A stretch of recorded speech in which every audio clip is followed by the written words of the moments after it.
നമസ്കാരം. ലോകത്തെ ഏറ്റവും ശക്തരായ രണ്ട് അമേരിക്കക്കാരാരാണ് എന്ന് ചോദിച്ചാൽ അതിന് രണ്ട് പേരുടെ പേരുകൾ നമ്മൾ പറയേണ്ടി വരും. ഒന്ന് അമേരിക്കൻ പ്രസിഡന്റ് ഡൊണാൾഡ് ട്രംപും മറ്റൊന്ന് ലയോ 14 മാർപ്പാപ്പ. മാർപ്പാപ്പമാരുടെ പരമ്പരയിൽ ആദ്യമായിട്ടാണ് ഒരു അമേരിക്കക്കാരൻ ലിയോ 14 മാർപ്പാപ്പയുമാകുന്നത്. ഇന്ന് ഈ രണ്ടുപേരും സമാധാനത്തിൻ്റെ സന്ദേശവാഹകരായി മാറുന്ന കാഴ്ചയാണ് നമ്മൾ കാണുന്നത്. ഇത് ലോക സമാധാനത്തിന് ഏറെ ഗുണം ചെയ്യും എന്നുള്ള കാര്യത്തിലൊന്നും യാതൊരു സംശയവുമില്ല. മാർപ്പാപ്പയാകട്ടെ കഴിഞ്ഞ ദിവസങ്ങളിലൊക്കെ തന്നെ ലോക സമാധാനത്തിനായി വിവിധ സന്ദേശങ്ങളാണ് നൽകിയിരുന്നത്. ഡൊണാൾഡ് ട്രംപിൻ്റെ പേരെടുത്ത് പറയാതെ തന്നെയാണ് അദ്ദേഹം പല കാര്യങ്ങളും വ്യക്തമാക്കിയിരുന്നത്. നേരത്തെ മാർപ്പാപ്പ കർദിനാളായിരുന്ന കാലഘട്ടത്തിൽ ഡൊണാൾഡ് ട്രംപിൻ്റെ പല നയങ്ങൾക്കുമെതിരെ പരസ്യമായി തന്നെ സമൂഹ മാധ്യമങ്ങളിൽ രംഗത്തെത്തിയിരുന്ന ആളാണ്. എങ്കിലും ഇപ്പോൾ അദ്ദേഹം സമാധാനത്തിൻ്റെ ആവശ്യകതയെക്കുറിച്ചാണ് പ്രധാനമായും ഊന്നിപ്പറയുന്നത്.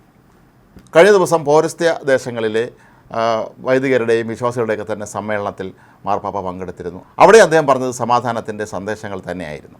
യുദ്ധം ഒരിക്കലും അനിവാര്യമല്ലെന്നും ആയുധങ്ങൾക്ക് നിശബ്ദത പാലിക്കാൻ കഴിയുമെന്നും മാർപ്പാപ്പ ചൂണ്ടിക്കാട്ടി. അവ ഒരിക്കലും പ്രശ്നങ്ങൾ പരിഹരിക്കില്ലെന്നും മറിച്ച് അവയെ കൂടുതൽ തീവ്രമാക്കേ ഉള്ളൂ എന്നും ലിയോ 14 സമൂഹ മാധ്യമമായ എക്സിൽ കുറിച്ചു. സമാധാനം വിതയ്ക്കുന്നവർ ചരിത്രത്തിലുടനീളം നിലനിൽക്കുമെന്നും ഇരകളെ കൊല്ലുന്നവർ ഒരു കാരണവശാലും നിലനിൽക്കുകയില്ല എന്നും മാർപ്പാപ്പ പറഞ്ഞു.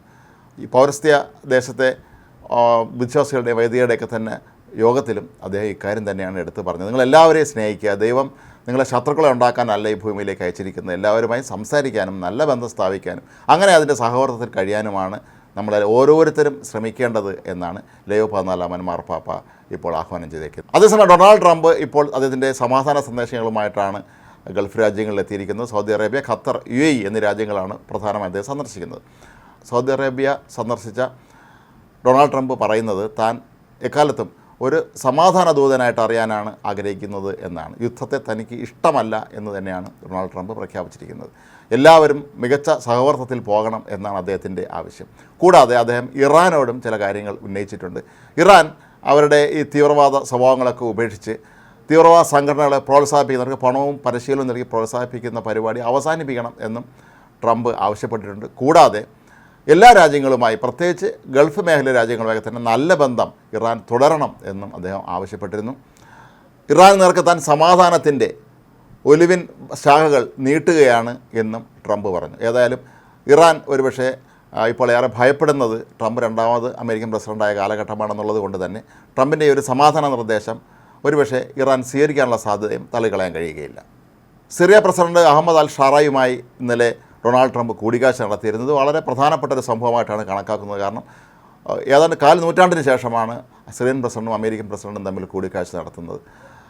സിറിയയിൽ സമാധാനം പുനഃസ്ഥാപിക്കുന്ന കാര്യം അദ്ദേഹം പ്രത്യേകം എടുത്തു പറഞ്ഞു. മാത്രമല്ല സിറിയയ്ക്ക് മേൽ ഏർപ്പെടുത്തിയിരുന്ന ഉപരോധങ്ങളൊക്കെ തന്നെ അമേരിക്ക പിൻവലിച്ചിരുന്നു.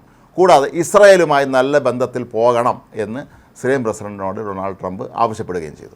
ഇന്ത്യ പാകിസ്ഥാൻ യുദ്ധം അവസാനിപ്പിച്ച കാര്യം ഡൊണാൾഡ് ട്രംപ് പ്രത്യേകമായി ഈ സന്ദർശന വേളയിൽ എടുത്തു പറഞ്ഞിട്ടുണ്ട്. മാത്രമല്ല റഷ്യ യുക്രൈനുമായി കഴിഞ്ഞ 3 വർഷങ്ങളായി നടന്നു വരുന്ന യുദ്ധം അവസാനിപ്പിക്കാൻ അമേരിക്കയുടെ സ്റ്റേറ്റ് സെക്രട്ടറി ഉൾപ്പെടെയുള്ള ഉന്നതതല സംഘത്തെ താൻ അങ്ങോട്ട് അയക്കുന്നുണ്ടെന്ന് അവർ ചർച്ചകൾ ഉടൻ തന്നെ ആരംഭിക്കുമെന്നും ഇക്കാര്യത്തിൽ അന്തിമ തീരുമാനമാകും എന്നുമാണ് ട്രംപ് പ്രഖ്യാപിച്ചിരിക്കുന്നത്. നേരത്തെ താനായിരുന്നു ബൈഡൻ്റെ സ്ഥാനത്ത് അമേരിക്കൻ പ്രസിഡന്റ് ആയിരുന്നത് എങ്കിൽ റഷ്യയും യുക്രൈനും തമ്മിൽ യുദ്ധമേ ഉണ്ടാകുകയില്ലായിരുന്നു എന്നും താൻ പ്രസിഡൻ്റായാൽ ആദ്യം ചെയ്യുന്ന കാര്യം യുദ്ധം അവസാനിപ്പിക്കുന്നതായിരിക്കുമെന്നൊക്കെ ട്രംപ് അവകാശവാദം ഉന്നയിച്ചിരുന്നു. പക്ഷേ പ്രസിഡന്റ് ആയതിനു ശേഷം അദ്ദേഹം നടത്തിയ എല്ലാ ശ്രമങ്ങളും വിഫലമാവുകയായിരുന്നു. റഷ്യൻ പ്രസിഡന്റ് വ്ളാഡിമിർ പുടിൻ്റെ പിടിവാശി തന്നെയാണ് പലപ്പോഴും ഇതിന് തടസ്സമായതെന്ന്. ലോകം വളരെ പ്രതീക്ഷയിൽ തന്നെയാണ്. കാരണം സമാധാനത്തിൻ്റെ ദൂതുമായി ലോകത്തെ ഏറ്റവും ശക്തരായ രണ്ട് അമേരിക്കക്കാർ രംഗത്തെത്തിയിരിക്കുന്നു എന്നുള്ളത് തന്നെയാണ്. ഇവർ രണ്ടുപേരും നടത്തുന്ന ഈ ഒരു ശ്രമങ്ങൾ വിജയിക്കുകയാണെങ്കിൽ അത് ലോകത്തിന് തന്നെ വലിയൊരു നേട്ടമായി മാറും എന്നുള്ളതും ഉറപ്പാണ്.